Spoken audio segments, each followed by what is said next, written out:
Good morning बच्चों। Crash course की इस सीरीज में आपका स्वागत है। आज हम डिस्कस करेंगे crash course unit 3 electric current. देखिए बच्चों, क्रैश कोर्स का मतलब है फर्स्ट रिवीजन इन शॉर्ट, ठीक है ना। तो आपका दिमाग के अंदर जो है चीज़ें बिल्कुल क्लियर होनी चाहिए, चाहे वो डेरिवेशन हो, चाहे वो डेफिनेशन हो या न्यूमेरिकल हो, है ना। आपको क्लियर पता होना चाहिए कि किस चीज़ के बारे में क्या पूछा जा रहा है ना। चलिए, इसके अंदर पहला क्वेश्चन मैंने सेट किया है। परिभाषा मात्रक विमेय सूत्र लिखिए, है ना। अनुगमन वेग,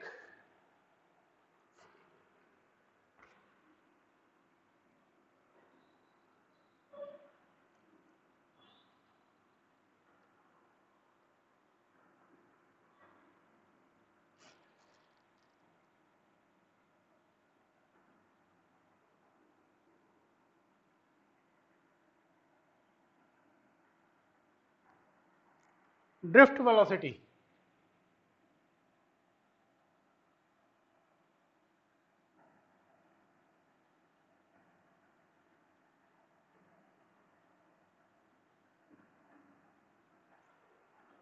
तो अनुगमन वेग क्या होता है?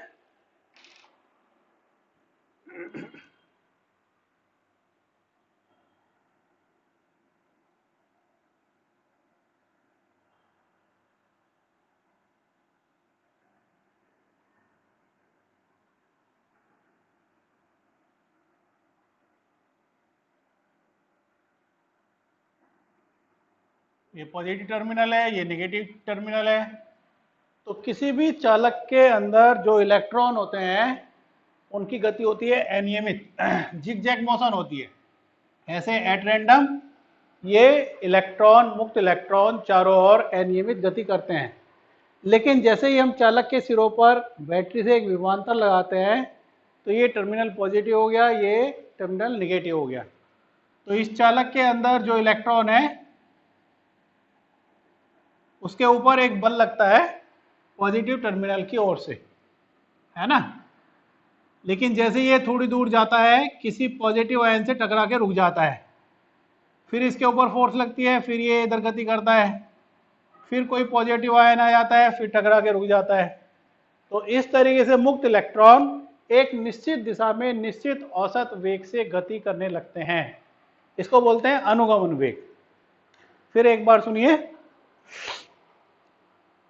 यदि चालक के सिरों पर बैटरी से विभवांतर लगाएं तो अनियमित गति करते हुए मुक्त इलेक्ट्रॉन एक निश्चित दिशा में निश्चित औसत वेग से गति करने लगते हैं। इसे अनुगमन वेग कहते हैं, ठीक है ना। इंपॉर्टेंट डेफिनेशन है, आपको बिल्कुल क्लियर पता होना चाहिए। इसके ऊपर क्वेश्चन बनते हैं अनुगमन वेग के ऊपर, है ना। अब जो अनुगमन वेग है वो औसत वेग है।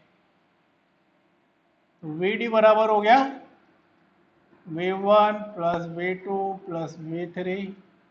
सपोज इसके अंदर n इलेक्ट्रॉन है तो n इलेक्ट्रॉन अपॉन n से भाग करेंगे एवरेज निकालने के लिए।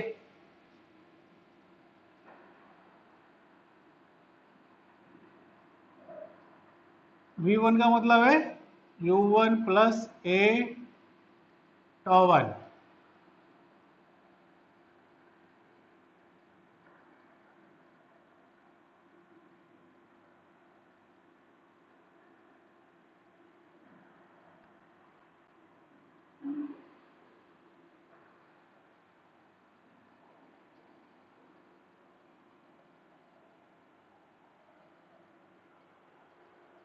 ठीक है ना। अब टकराने के बाद ये जो इलेक्ट्रॉन है ये रुक जाता है और फिर गति करता है। तो टकराने के बाद इसकी वेलोसिटी हो जाती है 0। तो ये तो सब 0 हो गया, u1 u2 u3 ये तो सब 0 हो गया। तो 0 प्लस a टॉ1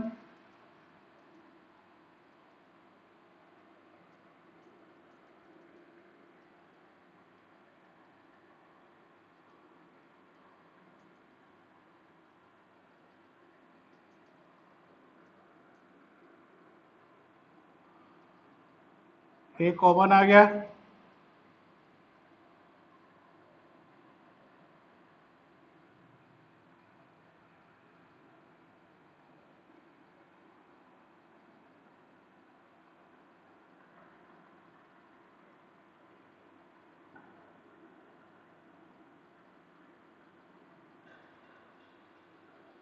तो वीडी बराबर हो गया ए टो,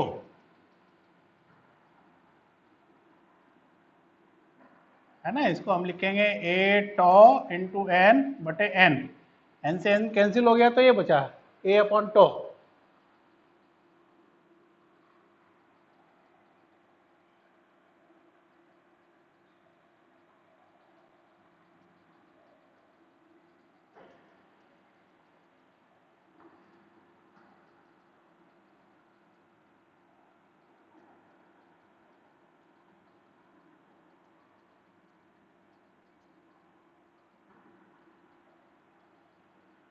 मुक्त इलेक्ट्रॉन के अंदर जो त्वरण उत्पन्न होता है वो हो गया ए बराबर वी डी अपॉन टो। तो एक तो ये इंपॉर्टेंट रिलेशन है हमारे पास,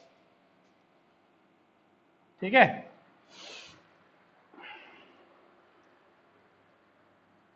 अब मान लिया जब चालक के सिरों पर बैटरी से विभवांतर लगाते हैं तो इसमें इलेक्ट्रिक फील्ड उत्पन्न हो गया ई।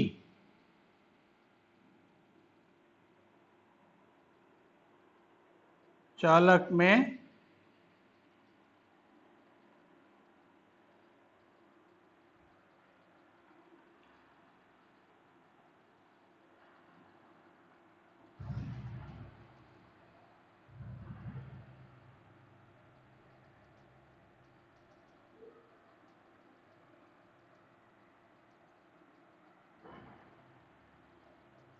मुक्त इलेक्ट्रॉन पर वैद्युत बल,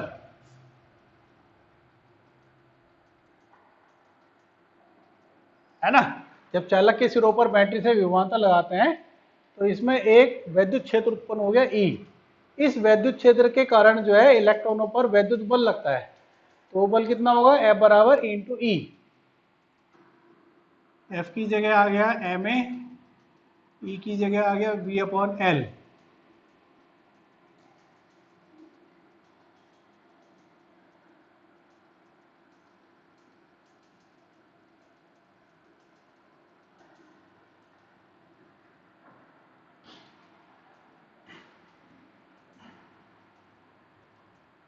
तो इलेक्ट्रॉन में त्वरण इतना उत्पन्न हुआ ए बराबर वी अपॉन एल है, तो एक इक्वेशन ही हो गई, है ना। तो ये दो इक्वेशन बहुत इंपॉर्टेंट है। यहाँ पे इलेक्ट्रॉनों के अंदर जो त्वरण उत्पन्न हुआ उसको हमने कैलकुलेट करा अनुगमन वेग से। यहाँ पे इलेक्ट्रॉन के अंदर जो त्वरण उत्पन्न हुआ उसको हमने कैलकुलेट करा कि वैद्युत क्षेत्र के अंदर जो इलेक्ट्रॉन है उस पर कितना वैद्युत बल लग रहा है ना, तो उससे कैलकुलेट करा। इसको और इसको बराबर रखिए,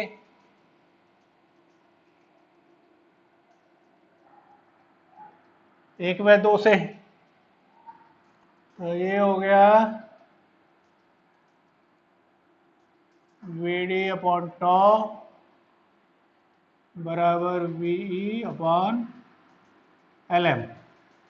इसलिए वी डी बराबर v e upon L m v e tau upon L m. तो हमारा जो अनुगमन वेग है वो डिपेंड करता है v के ऊपर, है ना। और ये इलेक्ट्रॉन का चार्ज हो गया। तो क्या है श्रांतिकाल, तो है श्रांतिकाल।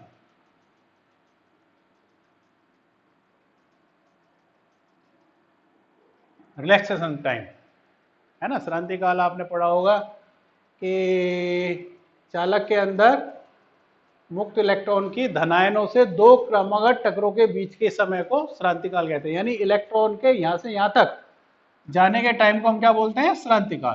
तो इसको श्रांतिकाल बोला जाता है। तो ये इक्वेशन हम कैसे निकालते हैं, बहुत इंपॉर्टेंट इक्वेशन है ये। इसी के ऊपर सवाल बनते हैं कि अनुगमन वेग किस किस चीज के ऊपर डिपेंड करता है, किस किस चीज के ऊपर निर्भर करता है। तो इसके ऊपर क्वेश्चन बनते हैं, है ना। तो ये रिलेशन आपको निकालनी आनी चाहिए, इसके ऊपर क्वेश्चन बनते हैं, ठीक है। ओके।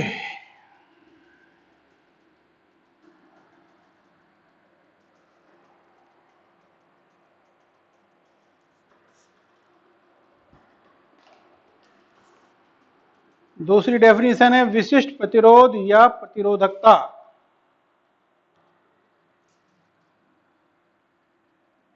ये जो मैंने अनुगमन वेग बताया है, ये वाली जो इक्वेशन है, ये आपको बहुत अच्छे से आनी चाहिए कैसे निकालते हैं। ओके।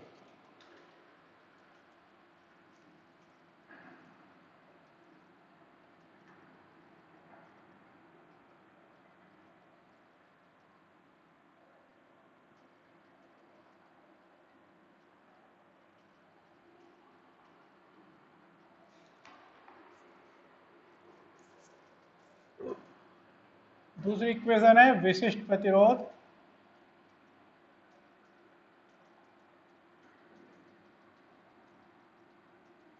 या प्रतिरोधकता।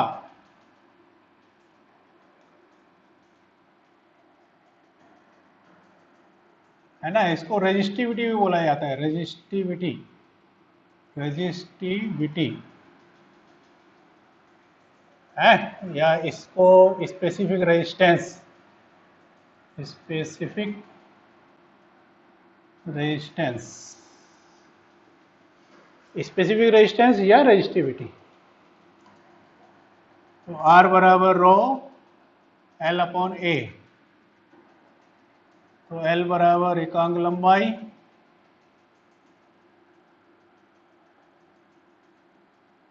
ए बराबर एकांक क्षेत्रफल, तो R बराबर हो गया रो।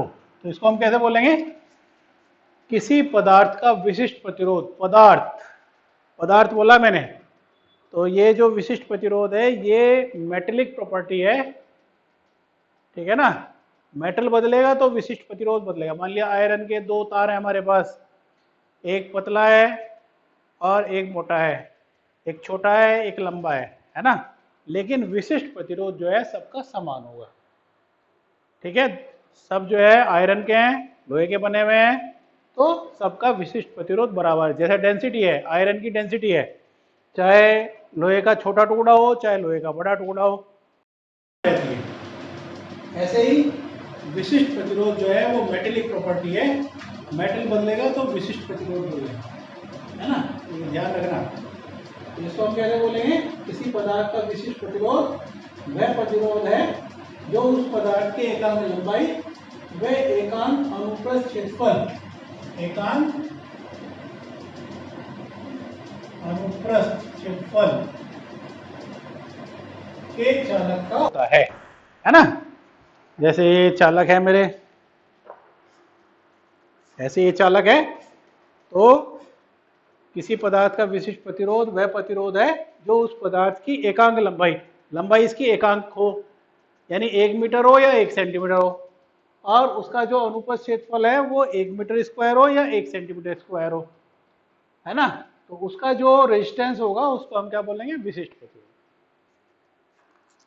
फिर सुनिए, किसी पदार्थ का विशिष्ट प्रतिरोध वह प्रतिरोध है जो उस पदार्थ की एकांक लंबाई व एकांक अनुप्रस्थ क्षेत्रफल के चालक का होता है। इसका मात्रक, तो रो बराबर हो गया आर ए अपॉन एल, तो मात्रक हो गया इसका ओम मीटर स्क्वायर प्रति मीटर, है ना, ओम मीटर हो गया इसका, मात्रक ओम मीटर हो गया।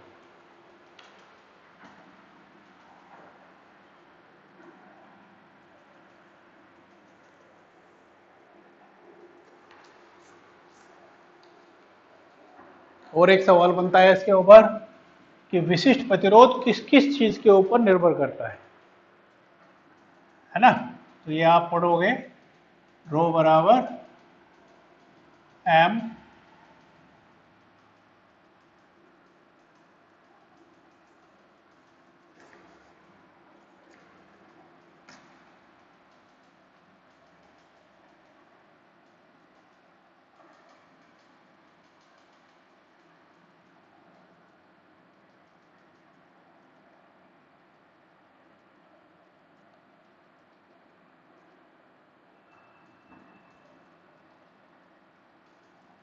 है ना, इसकी जगह रखते हैं। जब ओम के नियम का सत्यापन हम करते हैं तो इसकी जगह रो रखा जाता है ना। तो रो जो डिपेंड करता है वो एक तो श्रांतिकाल पे डिपेंड करता है कि श्रांतिकाल कितना है ना।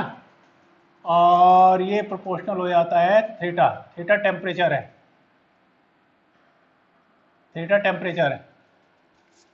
यानी ताप बढ़ाओगे तो श्रांतिकाल कम हो जाता है, और श्रांतिकाल कम हो जाता है तो विशिष्ट प्रतिरोध बढ़ जाता है ना। तो जो रो है वो एम के ऊपर डिपेंड करता है, एन के ऊपर डिपेंड करता है, ई के ऊपर डिपेंड करता है, और श्रांतिकाल के ऊपर डिपेंड करता है। तो इसके ऊपर भी क्वेश्चन बनते हैं।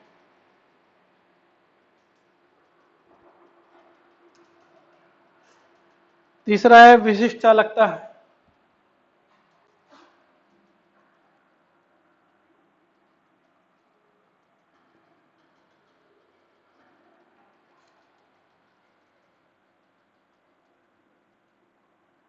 विशिष्ट चालकता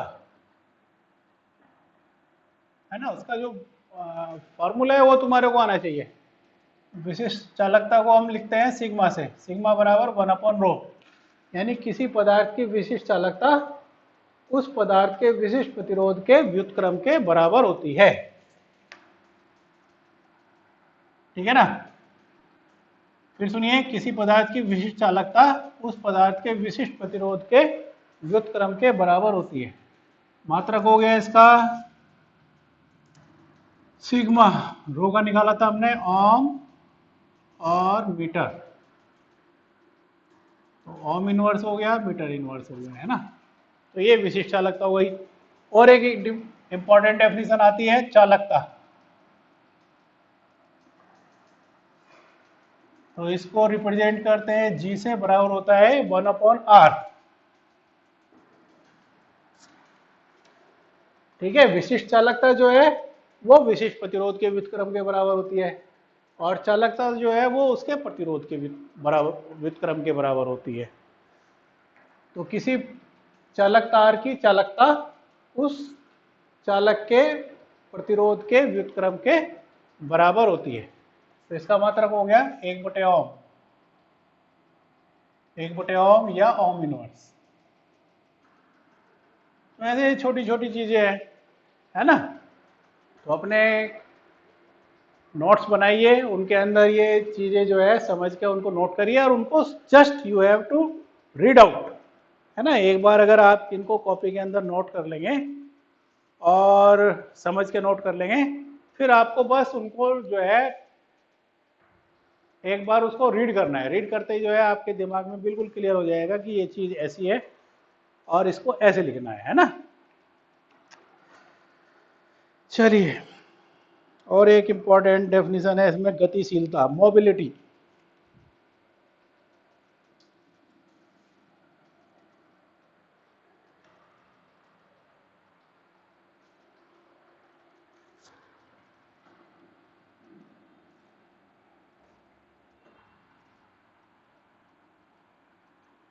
गतिशीलता म्यू बराबर वी अपॉन ई। यानी किसी चालक के अंदर मुक्त इलेक्ट्रॉनों की गतिशीलता इलेक्ट्रॉनों के अनुगमन वेग और वैद्युत क्षेत्र की तीव्रता के अनुपात के बराबर होती है।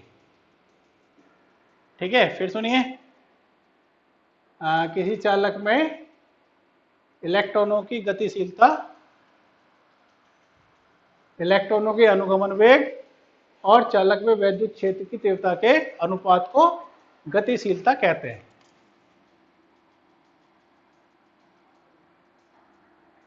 तो ये फार्मूले हैं छोटे छोटे, है ना। अगर आपके दिमाग में ये फार्मूले हैं तो आप उसको एक्सप्लेन कर सकते हैं। एक ये फार्मूला जो है इसको थोड़ा सा डेवलप करते हैं, है ना। अभी हमने पढ़ा अनुगमन वेग। तो अनुगमन वेग के अंदर दो इक्वेशन थी।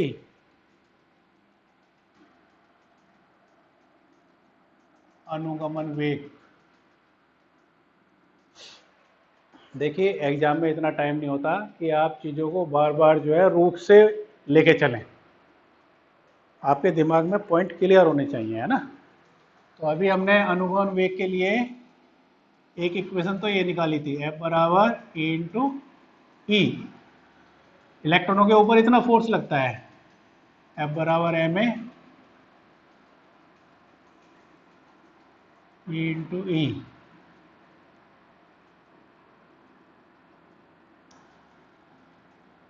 We upon l into e. तो ए बराबर हो गया we e upon L m. एक इक्वेशन तो ये है ना। फटाफट आप जो है एग्जाम के अंदर उसको ऐसे कैलकुलेट कर लीजिए फटाफट, है ना। यहाँ से कैलकुलेट करते हैं। और एक इक्वेशन है हमारे पास, ए बराबर वी डी अपॉन टॉ, है ठीक है। इनको बराबर रखिए।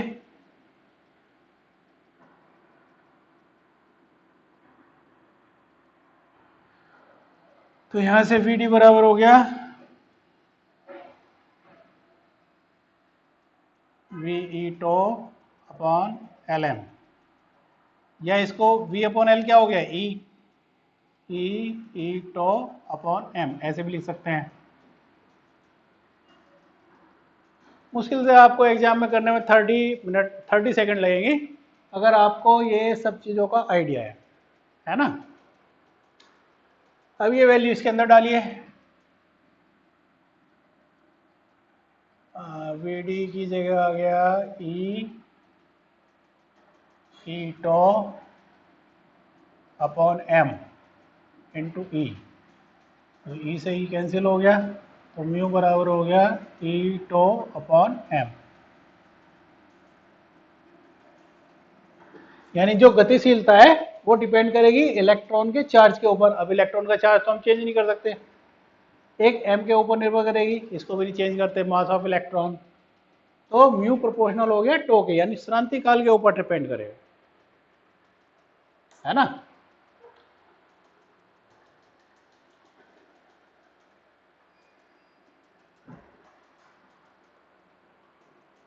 तो कोई भौतिक राशि किन किन राशियों पर निर्भर करती है वो उसका आपको आइडिया होना चाहिए, है ना। जैसे मैंने अनुगमन वेग में बताया, अनुगमन वेग है ना, अनुगमन वेग किस किस चीज पर निर्भर करता है, वी के ऊपर, ई के ऊपर, टो के ऊपर, एल के ऊपर और एम के ऊपर। गतिशीलता काय काय के ऊपर निर्भर करेगी, म्यू बराबर वी डी अपॉन ई, है ना, वी डी के ऊपर और ई के ऊपर, और अगर इनकी वैल्यू डाल दोगे तो इसके ऊपर डिपेंड करेगी, ठीक है। ऐसे ही विशिष्ट प्रतिरोध रो बराबर होता है M upon N square to proportional theta. तो जो विशिष्ट प्रतिरोध है वो डिपेंड करता है एम के ऊपर, एन के ऊपर, ई के ऊपर और टो के ऊपर, है ना। अब इनमें से कुछ चीजें कांस्टेंट है। कांस्टेंट का मतलब this is the mass of electron, इसको चेंज नहीं कर सकते। एन नंबर ऑफ इलेक्ट्रॉन्स, एकांक आयतन में इलेक्ट्रॉनों की संख्या। तो अगर तुमने मेटल सेलेक्ट कर ली तो इसको भी चेंज नहीं कर सकते। ई चार्ज ऑफ इलेक्ट्रॉन, इसको भी नहीं चेंज कर सकते, इसको चेंज कर सकते हो। और ये चेंज होता है टेम्परेचर के साथ, थीटा इज टेम्परेचर, है ना। तो अगर हम थीटा को बढ़ाते हैं, टेम्परेचर को बढ़ाते हैं, तो टेम्परेचर बढ़ने से ये हमारा डिक्रीज होगा श्रांति काल, और ये डिक्रीज होगा तो ये इंक्रीज होगा विशिष्ट प्रतिरोध। तो ऐसे होता है। चलिए ओके।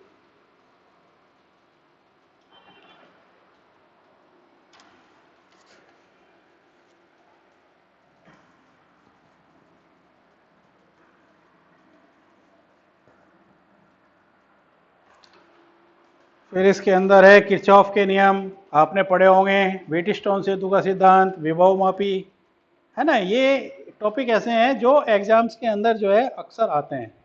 अगर व्हीटस्टोन सेतु का सिद्धांत आ गया तो विभव मापी नहीं आएगा, है ना। विभव मापी आ गए तो व्हीटस्टोन सेतु का सिद्धांत नहीं आएगा। तो ऐसे होता है। चलिए एक आध डेरिवेशन लेते हैं। धारा व अनुगमन वेग में संबंध, धारा व अनुगमन वेग में संबंध।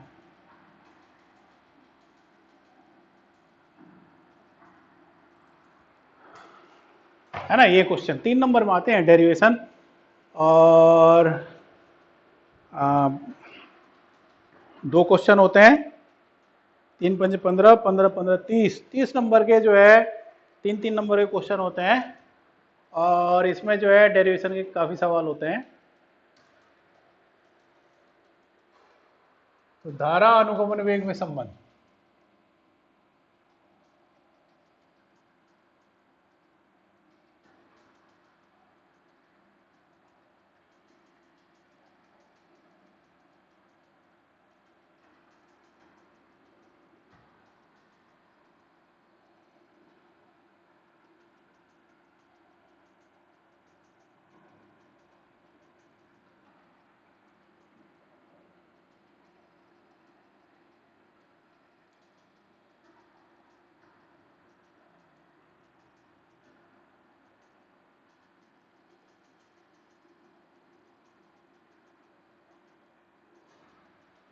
तो डेरिवेशन के अंदर मैंने बताया था कि आपको पता होना चाहिए कहाँ से स्टार्ट करना है और कहाँ पे फाइनल करना है, कहाँ पे क्या रिजल्ट आना है ना।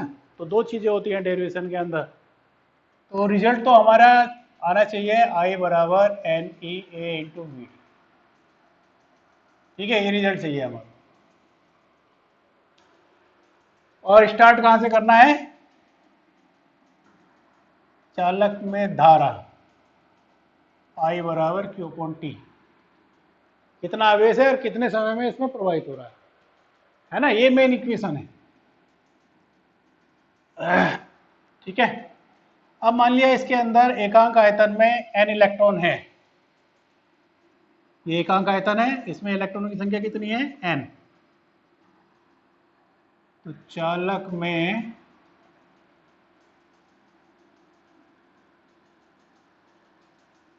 मुक्त इलेक्ट्रॉनों की संख्या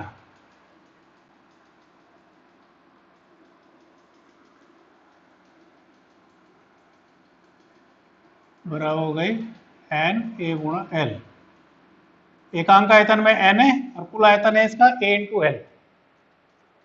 तो चालक के अंदर मुक्त इलेक्ट्रॉनों की संख्या हो गई n a गुणा l। अब एक इलेक्ट्रॉन पे चार्ज है E। चालक में कुल आवेश Q बराबर हो गया n a गुणा l इंटू E। तो इतना चार्ज हो गया। ठीक है, तो ये तो हो गया तुम्हारा Q। इसके अंदर वैल्यू रखनी है I बराबर Q अपॉन टी में, एक Q की वैल्यू रखनी है, एक T की। तो Q तो इसके अंदर चालक में कुल आवेश हो गया, ये हमने कैलकुलेट कर लिया।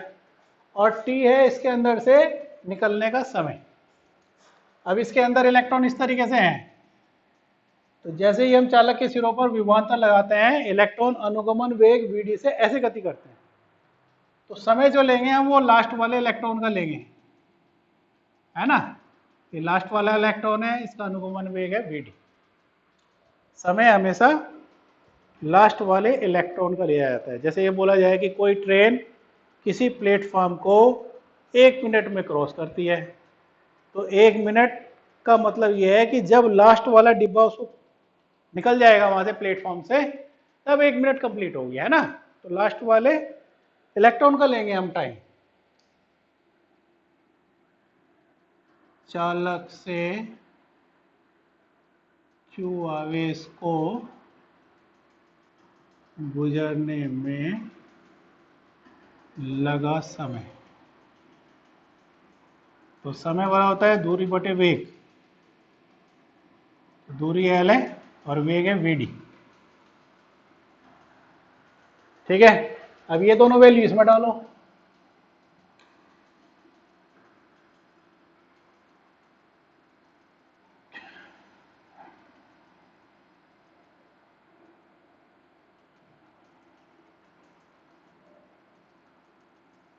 तो I बराबर हो गया NA into Vd।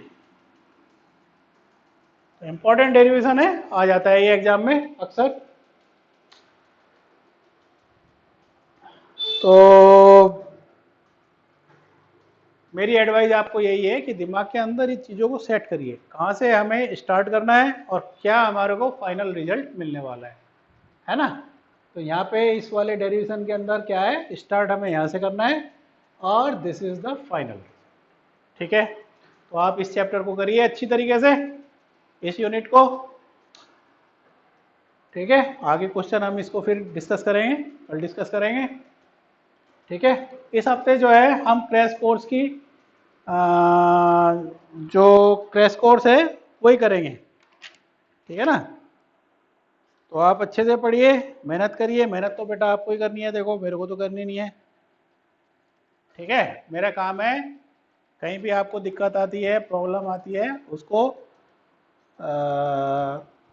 Sort out करना। ठीक है ना, पढ़ाई आपको करनी है, मेहनत आपको करनी है, नंबर आपको लाने हैं, लाइफ में आगे आपको बढ़ना है। ठीक है, तो आप मेहनत करिए, और कोई भी प्रॉब्लम आती है, कोई भी समस्या आती है, यू कैन आस्क। ठीक है, टाइप करने में ज़्यादा टाइम लगता है, कागज़ के ऊपर लिखिए, उसको फ़ोटो खींचिए और मेरे को व्हाट्सएप कर दीजिए। Okay, best of luck, good day.